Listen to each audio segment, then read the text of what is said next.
Hey y'all, and welcome back to Krista's Kitchen. We've had a series of bad weather and storm events, and it's changed the temperature drastically. Because of this, we've been eating a lot of soups and trying new soup recipes at that. So we're gonna bring y'all along for 3 recipes that really stood out to us. These are not original recipes, so I have given credit to where each of these recipes come from if you want to find the original. So let's get started. So our first new soup recipe that we're trying today is a roasted tomato basil soup. I love tomato basil soup when it's made right. The first step that we did is we took 8 to 9 Roma tomatoes, sliced them in half, and roasted them in the oven with a little bit of salt and pepper at 375 for 1 hour. And this is what we've got. So we're going to blend these up in just a few minutes. But in our stock pot, we've got a few tablespoons of olive oil, and I've just diced up 1 yellow onion. We're going to toss this in and let this saute until translucent and soft. So maybe about 5 to 7 minutes. And while that goes, we're going to blend up our roasted tomatoes that we have, as well as a can of San Marzano tomatoes. Now, as far as the blending step goes, if you have an immersion blender, then you can skip this part and you can just do the immersion blending at a later time. I just find this is going to be easy, or I imagine this is going to be easier than trying to ladle hot soup into my blender. So now that our onions are nice and softened, we're going to add in 4 cloves of garlic, half a teaspoon of black pepper, 1 teaspoon of salt, and about 1 tablespoon of fresh thyme. And I'm sure you could use dried thyme for this. However, since we're making something with such few ingredients, I really went for quality instead of price, because I think in certain things it really makes a difference to have fresh. And I'm really wanting this to turn into a wonderful roasted tomato basil soup. So now I'm going to add in a tablespoon of granulated white sugar and our crushed San Marzano tomatoes and 1 cup of fresh basil. It says to chop. I'm just going to tear our leaves and add them in. Now that we have all of our basil down in the bottom of our pan, we're going to let this simmer for about 30 minutes, and then we'll move on to the next steps. Now that our crushed tomatoes have been simmering for about a half hour, we're going to add in 2 cups of chicken broth. I'm using water, and I'll be adding in 2 chicken bouillon cubes. Next in will be our roasted tomato halves that I've loosely chopped up in the blender. I like some big chunks in there, so if you don't, I would probably suggest just blending a little bit more. And we're just going to bring this up to a simmer, and then once we do, we're going to add in our heavy cream. This is 2/3 of a cup of heavy cream. I'm going to stir this around and turn off the heat. The heat from the tomatoes will warm the heavy cream all the way through. So I added in some croutons to give it a little crunch and some fresh basil on top just to make it look pretty. So the soup is good. It does need a little bit of salt, and sometimes that can make all the difference in the world. And that was it. Oh my goodness. That was delicious. It's amazing how just a little bit of salt imbalance can make things change so drastically. But y'all, this is so good. So I'm going to make some grilled cheese, or probably some cheese quesadillas, because the kids like that better with it.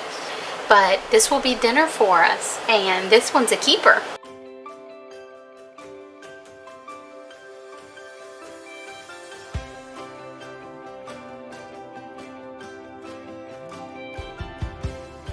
Doesn't this sausage and potato soup look so yummy? With the weather cooling off, this is going to be perfect for dinner tonight. So I'm going to show y'all how we do it, and it's not going to take very long at all. So I've already cooked this ground sausage down in the bottom of our pan, and you can see there's a little bit of drippings.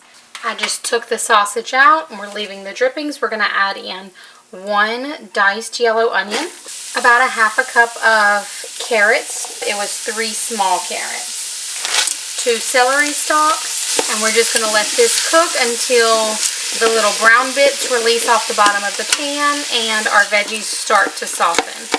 They don't have to be completely softened, but we want to get them started. Now that that's sauteed for about 5 minutes, we're going to add in a heaping tablespoon of minced garlic. Alright, now we're going to add in 3 tablespoons of flour. We're going to cook this down for a few minutes just into a kind of roux. So while that's been cooking, I added in 5 bouillon cubes, and now I'm going to add in 5 cups of water. I'm going to add in all of our seasoning and flavorings now. So I have a teaspoon of soy sauce, a teaspoon of hot sauce, 1 teaspoon of basil, a half teaspoon of parsley, a half teaspoon of oregano, a half teaspoon of ground mustard, and a 1/4 teaspoon of black pepper. Now we're going to add in our cup of heavy cream, as well as 2 medium russets that we've diced up. So I've turned this up to high. I'm just stirring it to get everything all mixed together. We're going to let it come to a boil and then turn it to a simmer. We'll let it simmer for about 30 to 40 minutes until all the veggies are tender, and then we'll add the sausage back in. Now that our veggies are all softened, which took about 30 minutes, we're going to add back in our sausage, as well as about 2 cups of shredded cheese. Now we're using Colby Jack. You can use cheddar, whatever you like. If you like a little bit of heat, pepper jack would be nice here also.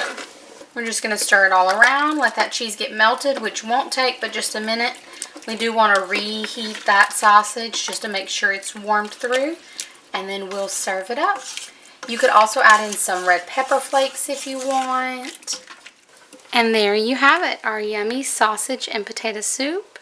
Serve this with a little bit of crusty bread and you are set. This will definitely warm us up for dinner tonight.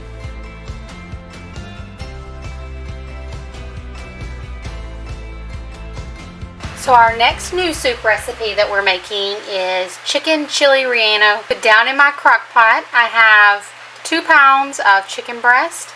The recipe calls for 1.5, but my 2 chicken breasts are about 2 pounds. So we're going with that. Then we need 4 cups of chicken broth. So I'm adding in 4 bouillon cubes and 4 cups of water, 1 block of cream cheese, half a teaspoon of salt, a 1/4 teaspoon of pepper, 2 bay leaves, 4 poblano peppers that we're going to dice up. And lastly, we're going to add in 1 small yellow onion that we've diced up.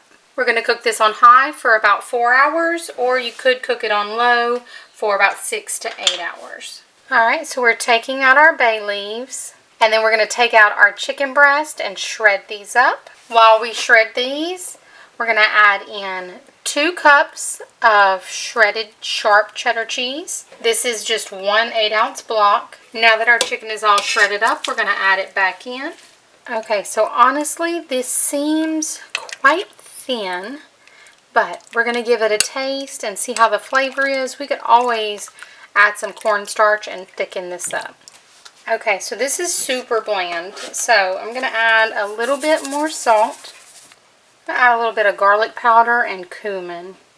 Okay, with maybe a 1/4 teaspoon more of salt, half teaspoon of cumin, and a half teaspoon of garlic powder, the flavor is much better and definitely complements the poblanos and the chicken.